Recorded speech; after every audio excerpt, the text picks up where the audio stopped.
सुरुवातीलाच बातमी आहे राजकीय वर्तुळातून रावसाहेब दानवे या ना त्या कारणावरून चर्चेत असतातच आता त्यांचा एक व्हिडिओ व्हायरल झालाय तो म्हणजे दानवेंनी कार्यकर्त्याला लाथ मारली आणि त्यामुळे आता विरोधक संताप व्यक्त करताना पाहायला मिळत आहेत। सत्कार कार्यक्रमातला व्हिडिओ सध्या समाज माध्यमांवर चांगलाच व्हायरल होतोय।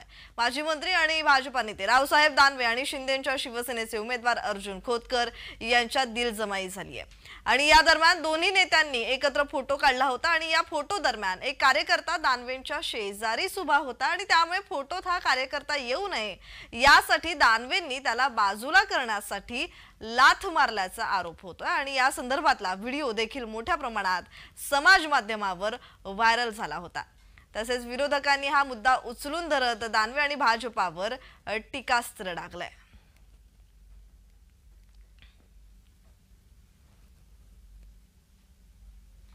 दरम्यान रावसाहेब दानवेंच्या या कृत्यावर शरद पवारांनी टीका केली आहे। पाहूया शरद पवार काय म्हणालेत। पक्षामध्ये सहकार्यांना कसं वागवलेलं असतं त्याचं लक्षण आहे, यापेक्षा काय सांगायचं। या संदर्भात अधिकची माहिती देत आहेत आमचे प्रतिनिधी विजय चिडे। विजय, दानवे हे याना त्या कारणावरून चर्चेत असतात, हा त्यांचा एक व्हिडिओ व्हायरल होतोय। दानवेंनी कार्यकर्त्याला लाथ मारली आणि दुसरीकडे राजकीय वर्तुळात विरोधकांकडून संताप व्यक्त होताना पाहायला मिळतो। या संदर्भातला अधिकचा तपशील। नक्कीच प्रश्न जर पाहायला गेलं तर कालपासून हा व्हिडिओ जो आहे तो सोशल मीडियावरती व्हायरल होत आहे।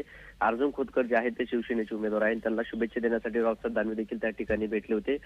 पुष्पगुच्छ देऊन जे आहे ते त्यांना शुभेच्छा देत असताना त्यावेळी फोटोग्राफर जे आहेत त्यांनी बाजूला व्हा असं कार्यकर्त्यांना आवाहन केलं। मात्र यावेळी रावसाहेब दानवे यांच्या शेजारी जे आहे तो एक कार्यकर्ता उपस्थित होता, त्या कार्यकर्त्याला चक्क रावसाहेब दानवे यांनी जे आहे ती लाथ मारली। त्यामुळे आता संपूर्ण राजकीय क्षेत्रामध्ये जे आहे ती खळबळ उडाली आणि संताप जो आहे तो व्यक्त करण्यात येत आहे। कारण रावसाहेब दानवे जर पाहायला गेलं तर किंवा काही दिवसापूर्वी जे आहे रावसाहेब दानवे यांनी अब्दुल सत्तार यांच्यावरती प्रतिक्रिया देताना व्यक्त केली, मी छत्रपती आहे, मी शिवाजी आहे आणि अफजल खानाचा मला कसं विचार असं त्यांनी म्हणलं होतं। त्यामुळे रावसाहेब दानवे जे आहे ते सातत्याने राजकीय क्षेत्रामध्ये जे आहे ते खळबळ उडत असतात, कारण कधी अपशब्द बोलतात तर कधी वेगळे कृत्य करून ते सातत्याने चर्चा राहत असल्याचे पाहायला मिळत आहे। मात्र कार्यकर्त्याला लाथ मारली असल्याने आता यावरती आता विरोधक देखील आता टीकेची झोन जी आहे ती सोडताना पाहायला मिळते। धन्यवाद विजय तुम्ही दिलेल्या माहितीसाठी।